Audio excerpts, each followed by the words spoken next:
Mari kita tunduk kepala, kita berdoa sebelum kita membaca merenungkan firman-Nya. Kami datang dalam ucapan syukur di hari perhentian yang Kau berikan kepada kami. Terima kasih Tuhan, karena sungguh Engkau baik dan menyatakan kebaikan-Mu di dalam kehidupan kami. Kembali hari ini kami boleh datang memuji memuliakan nama-Mu. Semua adalah karena kasih dan anugerah-Mu. Kami telah memuji-muji nama-Mu ya Tuhan, dan tiba waktunya bagi kami untuk membuka firman-Mu ya Tuhan. Kami mohon, waktu kami membuka firman-Mu, bukalah juga hati kami. Jadikanlah hati kami seperti tanah yang baik, supaya ketika benih firman-Mu ditaburkan, itu boleh sungguh-sungguh berakar, bertumbuh, dan juga berbuah nyata di dalam kehidupan kami.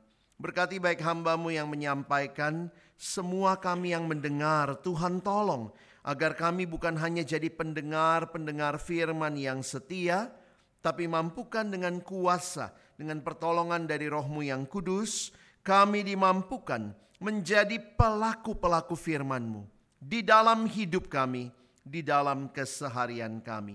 Bersabdalah ya Tuhan, kami umat-Mu sedia mendengarnya.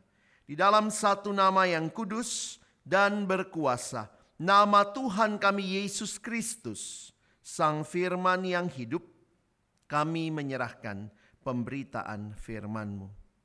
Amin. Shalom. Selamat pagi jemaat yang dikasihi Tuhan.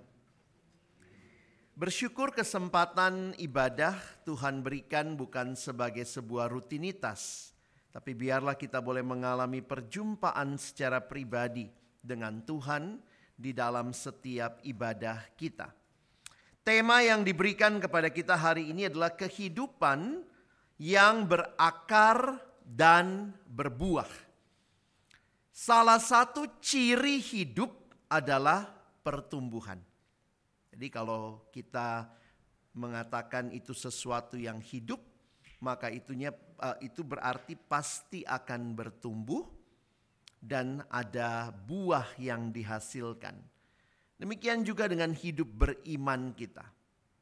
Kiranya kita bukan hanya menjadi orang Kristen yang sudah lama ikut Tuhan, tetapi seiring bertambahnya waktu kita mengikut Tuhan, kita mengalami pertumbuhan yang menghasilkan buah. Hari ini firman Tuhan saya ajak kita sama-sama akan merenungkan di dalam Kolose pasal pertama. Saya akan mengajak kita membaca dua bagian, ayat 3 sampai 6, lalu nanti kita lanjutkan dengan ayat 9 sampai ayatnya yang ke-12 ya. Mari Bapak Ibu Saudara, saya sudah menuliskan ayatnya di depan. Kalau kita ingin membaca bersama-sama, kita akan membaca bergantian. Saya membaca ayat yang ketiga, saudara membaca ayat yang keempat, kita bergantian nanti sampai ayat yang ke-12 ya. Saya akan mulai dengan ayat yang ketiga. Kami selalu mengucap syukur kepada Allah, Bapa Tuhan kita Yesus Kristus, setiap kali kami berdoa untuk kamu.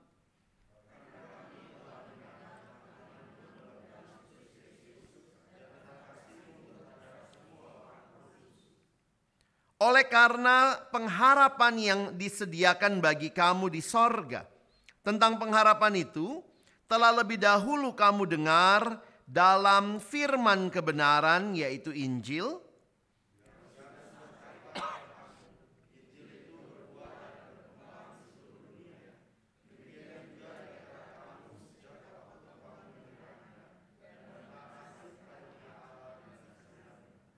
Ayat yang ke-9. Sebab itu sejak waktu kami mendengarnya, kami tiada berhenti-henti berdoa untuk kamu. Kami meminta supaya kamu menerima segala hikmat dan pengertian yang benar untuk mengetahui kehendak Tuhan dengan sempurna.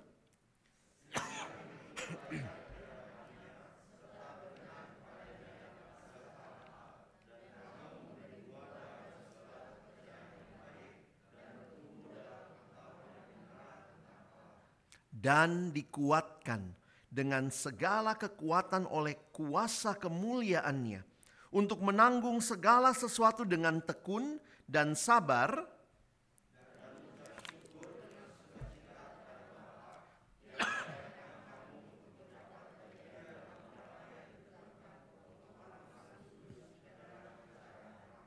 sedemikian jauh pembacaan firman Tuhan.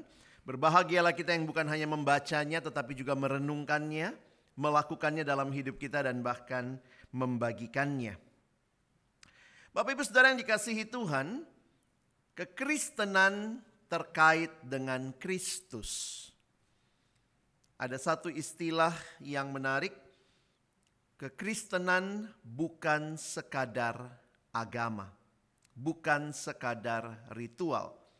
Christianity isn't just a religion.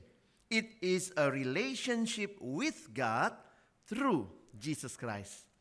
Kekristenan bukan sekadar agama, tetapi kekristenan adalah relasi dengan Allah melalui Yesus Kristus. Saya pikir inilah yang harusnya kita hayati kalau kita mengaku sebagai orang Kristen. Bukan cuma rajin ke gereja, bukan cuma melakukan semua ritual, tetapi punya relasi dengan Allah, relasi dengan Kristus di dalam keseharian kita. Karena kalau tidak, saudara, apa bedanya saudara sama burung gereja? Saudara tahu burung gereja? Namanya saja belakangnya pakai gereja ya. Burung gereja. Lahir di gereja mungkin dia, tinggal di gereja, tidur di gereja, makan di gereja, tapi tidak punya relasi dengan sang pemilik gereja. Saudara jangan cuma jadi burung gereja ya. Jadilah orang Kristen yang memiliki relasi dengan Tuhan. Sehingga kita melihat penting sekali Paulus mengingatkan kepada jemaat di Kolose tentang apa yang mereka nikmati di dalam relasi mereka dengan Tuhan. Kalau kita tahu surat ini dikirim Paulus kepada jemaat di Kolose. Paulus belum pernah ke Kolose Bapak Ibu sekalian. Ya. Nanti kita akan lihat siapakah yang membawa Injil ke Kolose. Kalau kita baca Kolose pasal 1 ayat 1 dan 2. Coba kita baca sama-sama ya. 1, 2 ya. Dari Paulus Rasul Kristus Yesus oleh kehendak Allah dan Timotius saudara kita. Kepada saudara-saudara yang kudus dan yang percaya dalam Kristus di Kolose, kasih karunia dan damai sejahtera dari Allah Bapa kita menyertai kamu.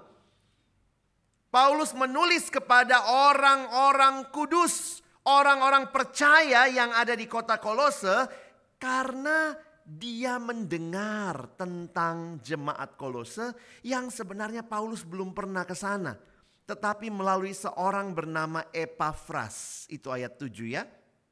Coba lihat.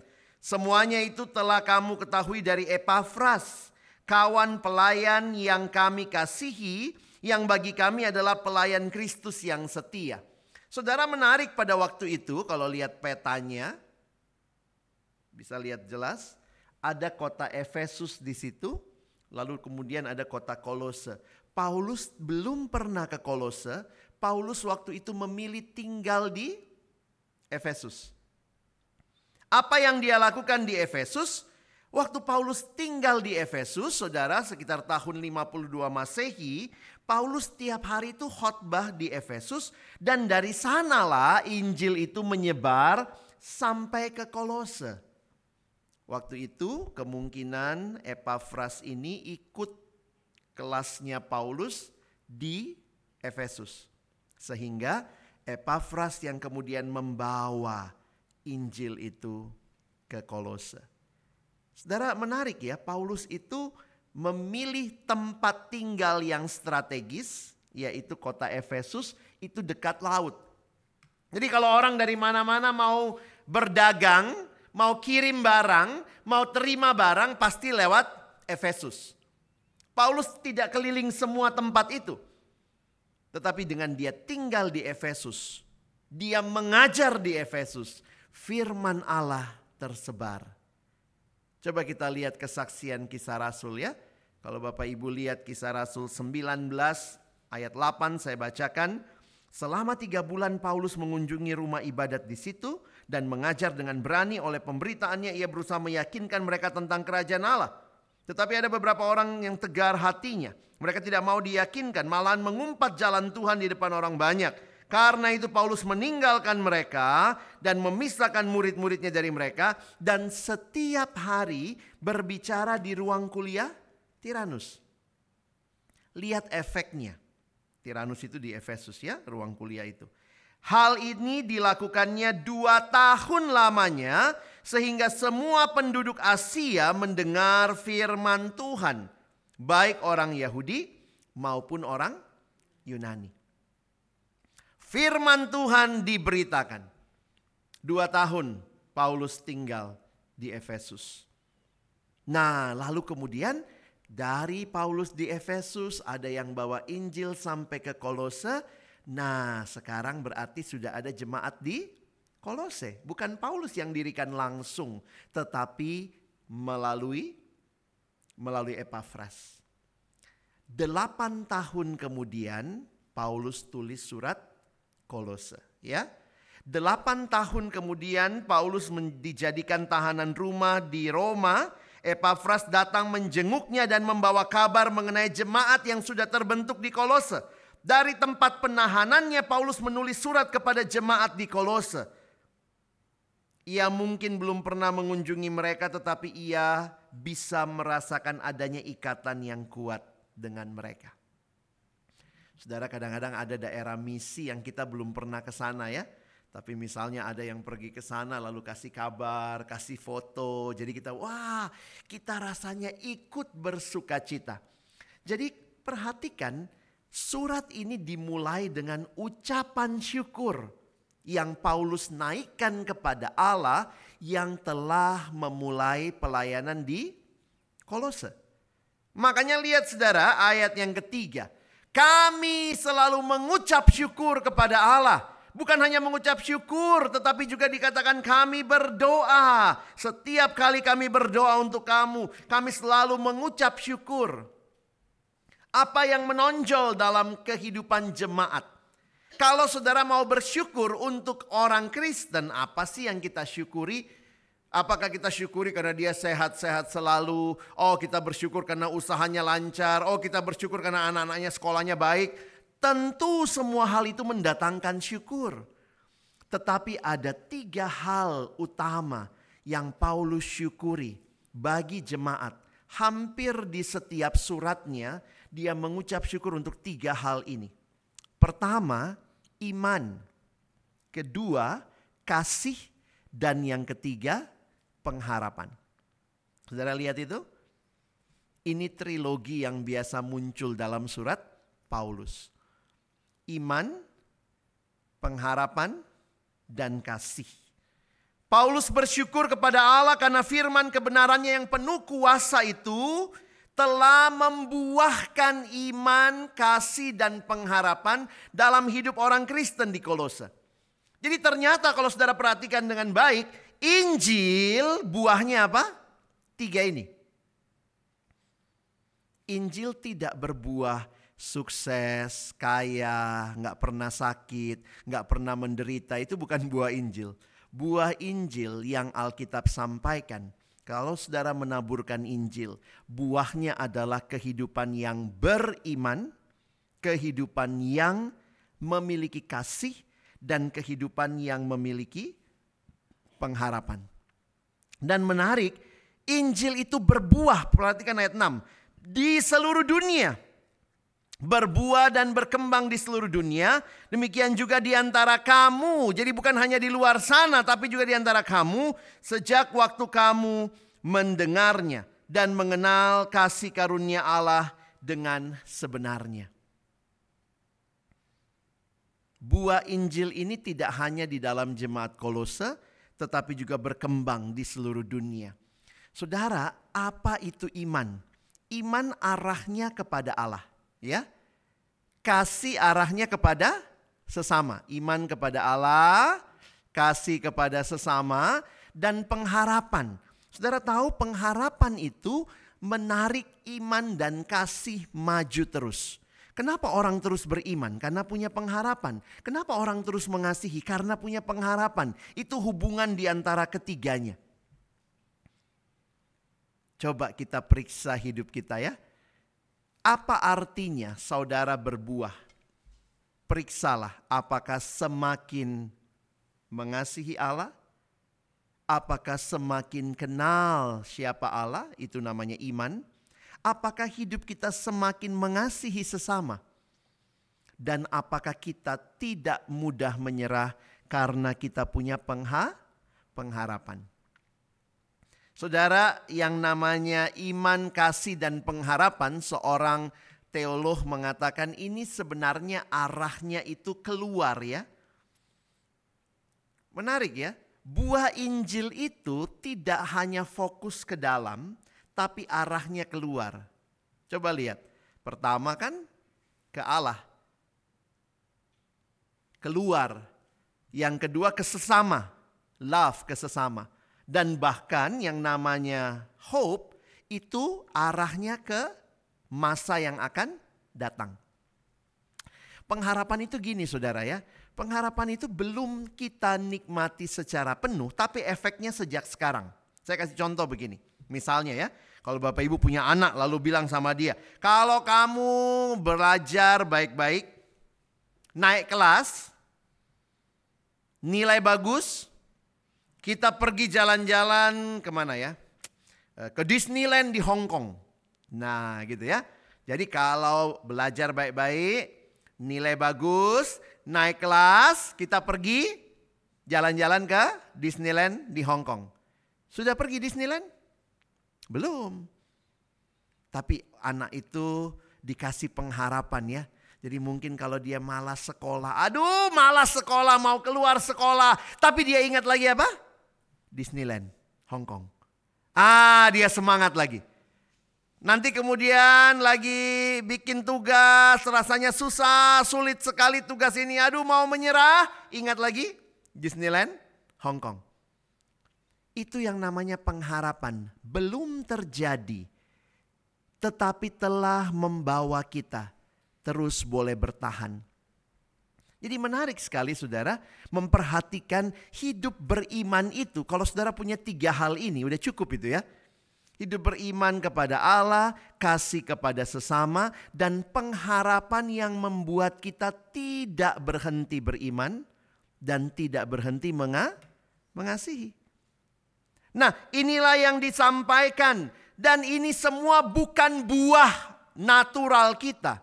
It's only by God's grace. Ini semua adalah kasih karunia Allah.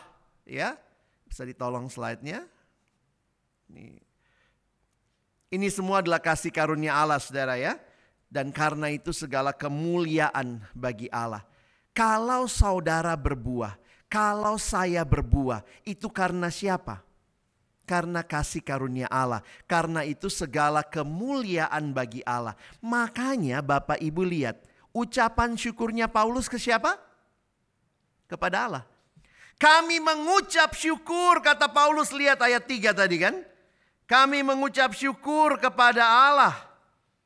Karena itu semua sumbernya dari Allah. Karena itu segala kemuliaan bagi Allah. Menarik ya, kalau kita bertumbuh, sebenarnya bukan kita yang harusnya sombong. Saya dong, luar biasa kan berimannya, luar biasa kan mengasihinya. Tetapi kalau kita bertumbuh, kalau kita boleh menjadi umat yang terus memiliki hidup yang makin serupa Kristus, itu karena anugerah Allah. Segala pujian bagi Allah. Nah, waktu Paulus dengar berita ini, ya, pasti kita senang sekali ya kalau mendengar berita baik. Berita pertumbuhan jemaat yang terdengar sampai telinga Paulus, itulah yang menjadi dasar permohonannya. Ayat yang kita baca hari ini, ayat 9 sampai 12, itu doa. Jadi kalau Bapak Ibu lihat ya, biasanya surat Paulus selalu ada 2 bagian. Ada bagian ucapan syukur, ada bagian doa. Apa yang dia minta? Kalau yang terjadi di jemaat adalah iman, kasih, pengharapan, itulah hidup yang berakar, itulah hidup yang bertumbuh. Kira-kira dia doain apa? Ternyata doanya sederhana Bapak Ibu ya. Kalau saya simpulkan sebenarnya begini. Yang dia ucap syukur, iman, kasih, pengharapan. Yang dia doakan supaya makin beriman, supaya makin mengasihi, supaya makin berpengharapan. Itu doa untuk kehidupan spiritual. Jadi kalau saudara lihat, kita lihat ayat 9-nya, kita mulai pelajari. Sebab itu sejak waktu kami mendengarnya, kami tiada henti-henti berdoa untuk kamu. Kami dengar imanmu, kami dengar kasihmu, kami dengar pengharapanmu. Karena itu kami tidak pernah berhenti terus berdoa untuk kamu. Dan pokok doa Paulus merupakan kebutuhan rohani yang sangat penting. Saya harap ini mulai jadi doa kita ya. Jangan cuma datang minta Tuhan supaya lancar usaha. Betul, silakan minta sama Tuhan. Tapi lancarnya usaha kita, apakah membuat kita makin beriman sama Tuhan? Kadang orang begitu ya. Kalau usahanya lagi gak lancar, gak datang gereja. Lagi marah sama Tuhan. Kalau kita beriman, maka di dalam situasi yang paling sulit sekalipun, yang belum bisa kita lihat di mana jalan ini akan berujung, tapi kita tetap datang dan beriman sama Tuhan. Jadi Bapak Ibu mulai bersyukur 3 hal ya. Imanku, kasihku, pengharapanku. Aku makin mengasihi Tuhan, makin mengasihi sesama. Minta doa sama Tuhan, doakan juga. Tuhan, saya makin beriman. Tuhan, saya makin mengasihi. Tuhan, saya makin berpengharapan. Pokok doa Paulus, kalau Bapak Ibu membedahnya, ada 5 hal yang kelihatan dia minta. Ya, pertama, dia memohon hikmat dan pengertian agar jemaat makin mengetahui kehendak Allah. Ini doanya ya, coba lihat. Sejak aku mendengarnya, kata Paulus, kami tiada berhenti berdoa untuk kamu. Apa yang dia minta? Kami meminta supaya kamu menerima segala hikmat dan pengertian yang benar. Untuk apa? Nah, ini menarik ya. Untuk mengetahui kehendak Tuhan dengan sempurna. Saudara, kenapa di gereja kita beritakan firman ya? Kenapa hari Minggu begini fokus utamanya mimbar ya? Fokus utamanya dengar firman. Pengertian, karena sebenarnya kalau kita lihat ini merupakan dasar. Di gereja kita tidak dilatih untuk sekadar melakukan. Tapi kita diberikan pemahaman, kita diberikan firman yang menolong kita memahami. Oh, ini toh rencana Tuhan bagi hidup kami. Makanya kalau saudara perhatikan, setelah kita mengetahui kehendak Allah, mohon hikmat untuk mengetahui kehendak Allah, maka doa berikutnya, saudara lihat 2 doa berikutnya ya. Agar hidupnya layak di hadapan Tuhan. Karena tahu firman, tahu kebenaran, agar kamu bisa hidup layak, ayat 10a. Dan bukan hanya hidup layak, tapi hidup layak itu ditandai dengan memberi buah dalam segala pekerjaan baik. Bertumbuh dalam pengetahuan yang benar akan Allah. Jadi kalau saudara perhatikan, ini masih terkait dengan yang tadi kita baca ya. Coba kita lihat ayatnya ya, ayat 10.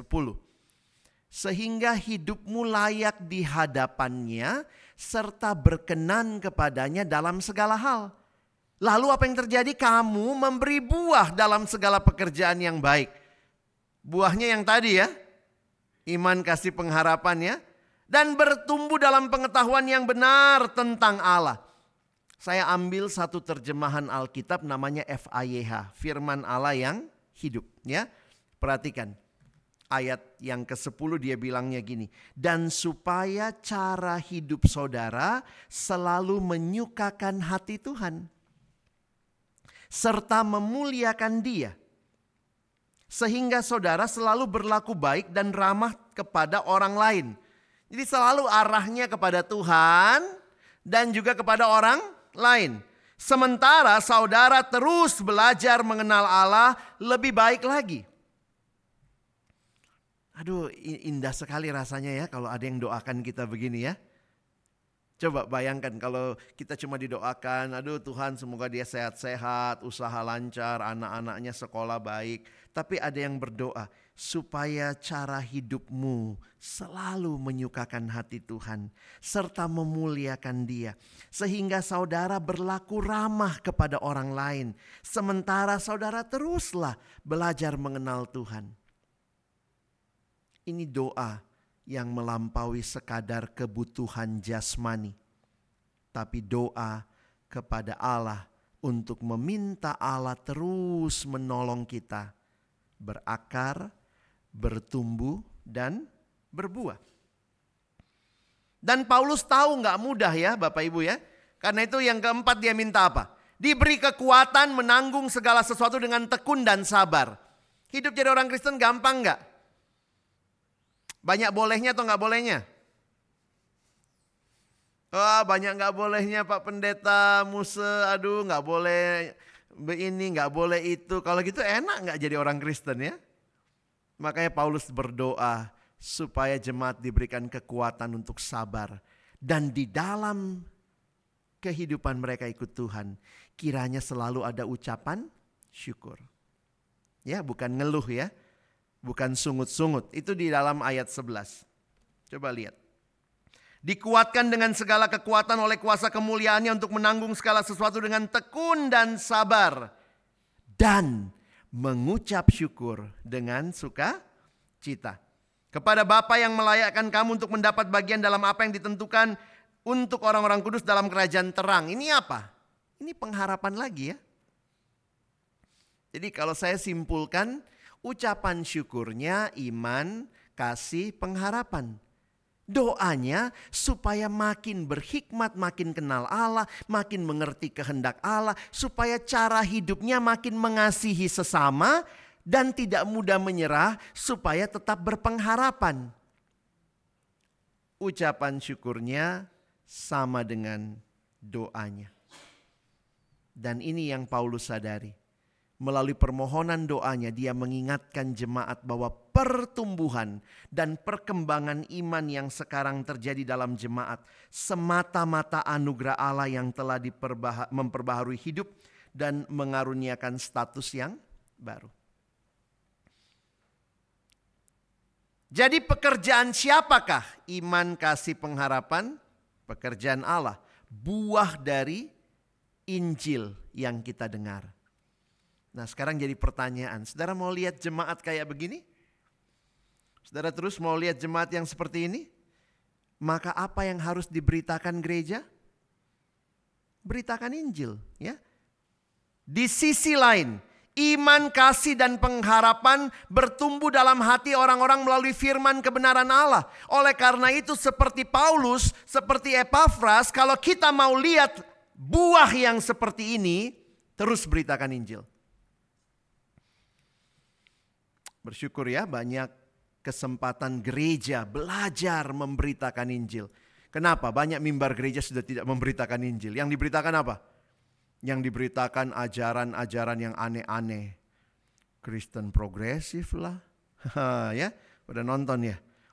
Yang diberitakan adalah ikut Yesus kaya lah. Jadi tidak memberitakan Injil. Saya bersyukur untuk sebuah gerakan City to City. Dan Pak Musa Yunus lagi ikut di sana untuk kembali fokus kepada Injil. Gereja harus memberitakan Injil. Karena Injil lah yang akan membawa pertumbuhan. Saudara mau berakar, mau berbuah, itu terjadi hanya kalau ada Injil yang diberitakan dan Allah Roh Kudus bekerja bagi kehidupan iman kita. Dan ini bukan hanya selesai di kita ya. Gereja harus terus memberitakan Injil kepada generasi demi generasi. Saya kutip kalimat pendeta John Piper, dia bilang, "It is the biblical duty of every generation of Christian to see to it that the next generation hears about the mighty acts of God." pastikan generasi selanjutnya dengar berita Injil. Gereja beritakan Injil. Bukan hanya di kebaktian umum, tapi bagi remaja, bagi sekolah minggu, semua memberitakan Injil. Dan ini jadi tanggung jawab kita ya. Warisan terbaik bagi generasi muda adalah teladan yang baik dari generasi yang lebih tua. Bagaimana mewariskan Injil? Bagaimana mewariskan iman, pengharapan, dan kasih? Kadang-kadang sulit ya, kita nggak kayak buku ya. Ini iman ya, ambil. Tidak. Tapi saya kutip sebuah kalimat yang menarik mengatakan begini. Anda tidak dapat melihat iman, tapi Anda dapat melihat jejak kaki orang-orang beriman. Kita harus meninggalkan jejak kaki orang beriman untuk diikuti oleh orang lain. Mari Bapak Ibu, iman, kasih, pengharapan sulit diwariskan sebagai sebuah bentuk. Dalam bentuk buku, dalam bentuk barang. Tetapi itu diwariskan ketika Bapak Ibu hidup beriman. Anak-anak lihat, papiku kalau ada apa-apa doa dia. Itu hidup beriman diwariskan.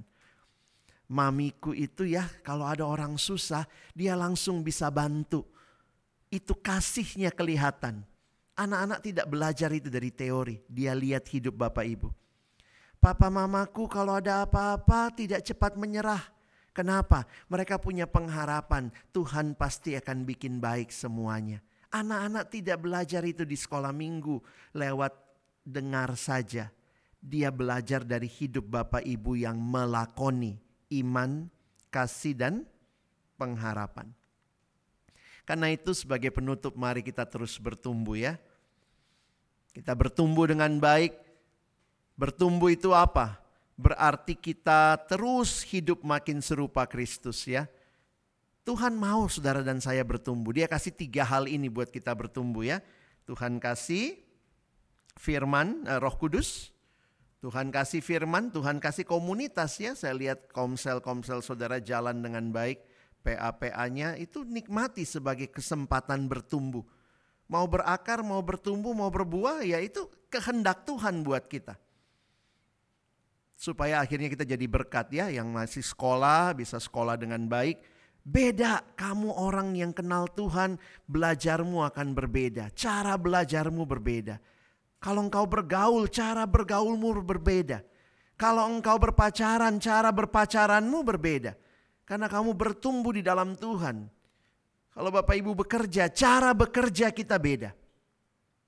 Dan kalaupun kita juga hidup berumah tangga, kiranya juga ini menjadi hal yang berbeda.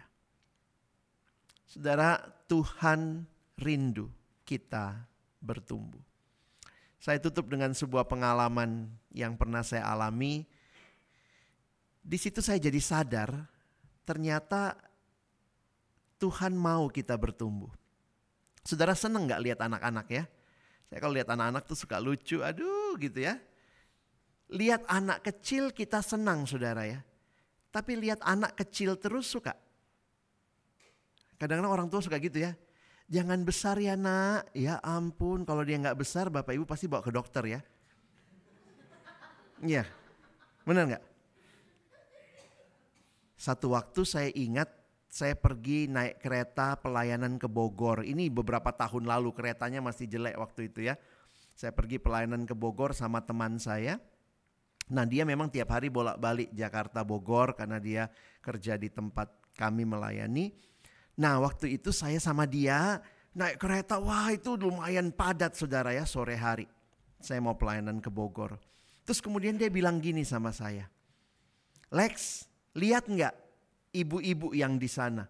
Saya lihat dari jauh ada ibu-ibu lagi gendong anak bayi ya. Terus saya bilang, iya saya lihat. Buat saya apa hebatnya ya? Ada ibu-ibu gendong anak bayi. Kamu lihat nggak? Iya saya lihat. Apa hebatnya ibu-ibu gendong anak bayi? Kalau ada bayi gendong ibu-ibu, nah itu baru hebat ya.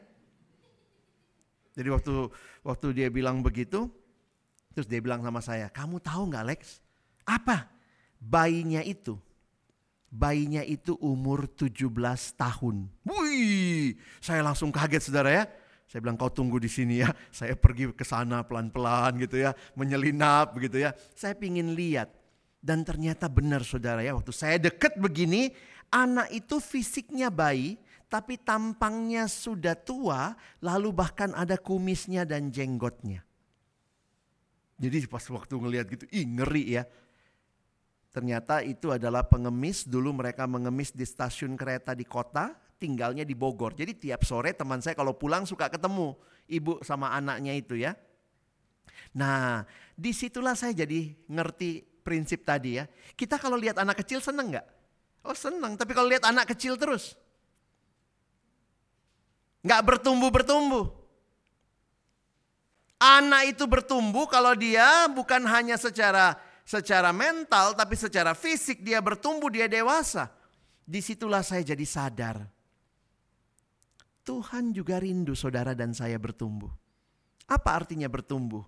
Makin beriman, makin mengasihi, makin berpengharapan. Kalau Tuhan rindu lihat saudara bertumbuh, maukah saudara terus bertumbuh? Hidup di dalam firman, hidup di dalam Roh Kudus, hidup di dalam komunitas. Selamat bertumbuh saudara. Ingat, yang paling rindu saudara bertumbuh adalah Tuhan yang sudah memberikan Injil itu berakar, berbuah dalam hidup kita. Amin. Mari berdoa. Tuhan, terima kasih banyak buat firman-Mu. Biarlah kami bukan hanya mengerti, tetapi bersyukur untuk berita Injil yang boleh mengubahkan hidup kami. Sehingga kami boleh semakin beriman, percaya pada Tuhan sebagai satu-satunya Tuhan dan Juru Selamat dalam hidup kami. Kami makin mengasihi, kami makin serupa dengan Kristus yang mengasihi orang lain. Dan kami pun semakin berpengharapan di dunia yang kehilangan kasih, kehilangan iman, dan bahkan kehilangan pengharapan. Terima kasih, kami sungguh berdoa. Tolong kami bukan cuma jadi pendengar firman, jadikan kami pelaku-pelaku firman-Mu. Dalam nama Yesus kami berdoa. Amin.